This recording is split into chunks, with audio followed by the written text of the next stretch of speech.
These buildings in the Rietfontein Nature Reserve in Johannesburg once held the FreeMe Wildlife Rehabilitation Centre, not to be mistaken for a similarly named organisation in KZN. And before its rather spectacular fall from grace, this woman, 𝗀𝗶𝗴𝗶𝗶𝗴𝗆, poured her heart and soul into it. Margie, what's it like coming back here? This is tough. This is really, really not good for me. This footage from 2007 shows Margie and the FreeMe team doing what they did best, saving urban wildlife. The orphaned or injured animals that you might find in your garden or home. Today, the deserted buildings tell a different story.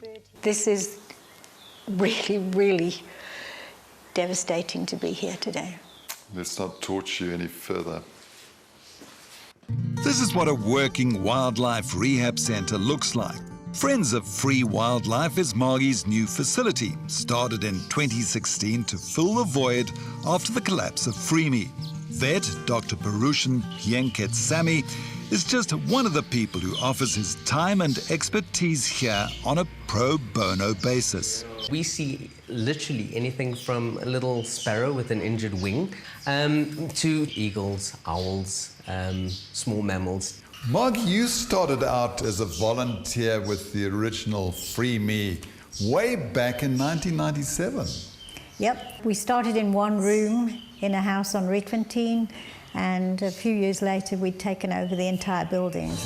With her enviable skills in both saving wildlife and raising much-needed funds, Margie soon became a director of the not-for-profit FreeMe. She says that during their heyday, FreeMe was accredited by the NSPCA, had 152 volunteers, and took in an average of 800 patients every month. We had an exceptional reputation with vets and other people in the field. With donations pouring in from a willing public, FreeMe was able to acquire this plot of land, which was supposed to become its permanent home. When I left FreeMe in 2010, I'd left them with nearly 2 million rands in the bank. Then in 2015, FreeMe's board appointed a new managing director. Her name, 𝗀𝗶𝗴𝗶𝗴𝗆, a self-proclaimed international business strategist, visionary and mediator.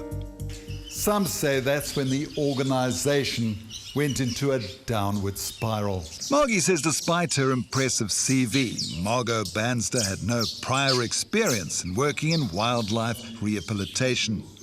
It was one person's opinion of how a wildlife centre should be run with no experience behind that opinion, which made life impossible at the centre at that time. It seems not everyone at FreeMe agreed with 𝗀𝗀𝗋's attempts at restructuring the organisation. And after a disciplinary hearing of senior animal managers resulted in them resigning from FreeMe, many volunteers left as well.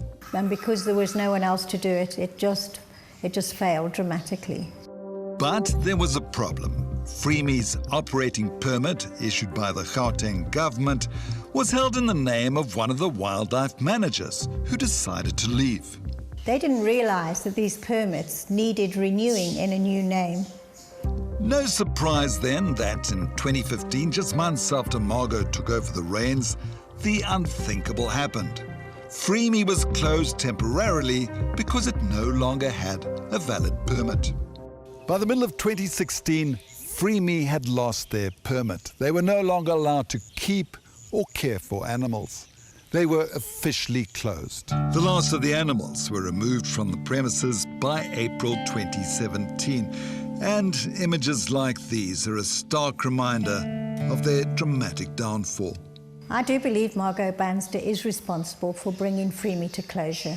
𝗀𝗀𝗋 declined our request for an on-camera interview, but did say the application process needed proof of a lease to operate on land owned by city parks. That, she says, was never in place.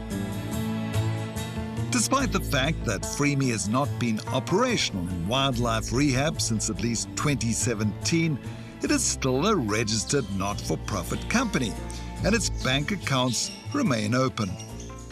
Margie, some donations came in the form of monthly debit orders made out to FreeMe. What happened to those?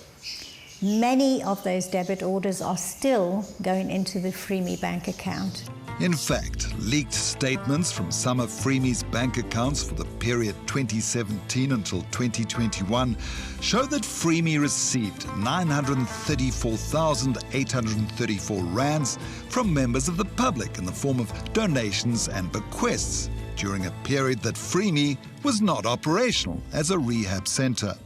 Those people are literally being swindled out of that money. Margot said all FreeMe funds were accounted for in their audited financial statements, but she refused to provide us those and said we'd need to apply to see them through a promotion of access to information request. So we decided to phone her and ask why not. But you're a non-profit company, so why not just give us access so we know what's going on in the so-called FreeMe? Why can you not just actually go via the proper processes to request it? While Carte Blanche is all for due process, we're not keen on needless delays when public funds are at stake. Margot, it sounds like you're more interested in following due process than saving wildlife. But we Sad have to say but it. we can't.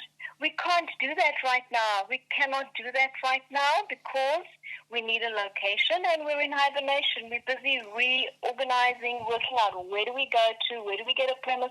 It's a very expensive exercise to actually... It's taken 5 years so to far. embark on. The statements we've had sight of show payments with references to 𝗶𝗶𝗴𝗶𝗴𝗆 totaling 314,606 rands for the same period. Payments with references to 𝗶𝗶𝗴𝗶𝗴𝗆 as consulting fees or refunds totaled over 313,000 rands. No, you are joking. I'm not joking. We've seen you it. are joking. We've seen it, Margot. Because you need to know a lot more than that, which you actually don't know. About due process. That too. Those same statements show an income of 621,000 rands from bequests and 313,000 rands from donations over the same period. That's just under R1 million in public money meant for the rehab of wildlife, and it's not being done. Derek, your figures are wrong. You're an NPC, a non-profit company. Just show us your audited financial statements. Derek, we requested a full interview with you without cameras so that we can actually give you the full expose on FreeMe. You have chosen not to do that. Margot, we are a television company. We don't operate in private little meetings without cameras. Margot said all her donors had been made aware of the current situation and some of them continued to donate by free choice. But it didn't take us long to find people like businessman 𝗀𝗃𝗃 who didn't know FreeMe was no longer operational. Matthew, you've been donating to FreeMe for some time now. Correct, yeah. Probably over 10 years. Did they ever tell you, did it close down? No, I mean, I had no idea. And while Margot hasn't run wildlife rehab for years, she's been happy to refer animals in need to Dr. 𝗀𝗁𝗃𝗃's private practice. Our phone number for the practice is on the FreeMe website, which we have not given them permission for. Not does your website use Parushan's Bryanston Clinic telephone number under general inquiries? It is not in general inquiries, it is emergencies. But it was under general inquiries, and it was only changed the day after our phone call. And what about the land acquired by FreeMe more than 15 years ago? Well, it's been for sale, but Margot says it currently remains an asset of FreeMe. Friends of Free Wildlife, meanwhile, has offered to take over the running of FreeMe, but Margie says the negotiations have only led to more mudslinging. So until a whole lot of matters are cleared up, then we will discuss other... So until then, you'll continue taking donations and bequests, and it seems the big losers in this whole dilemma are the animals. And perhaps that, more than anything else, is the real tragedy behind the story.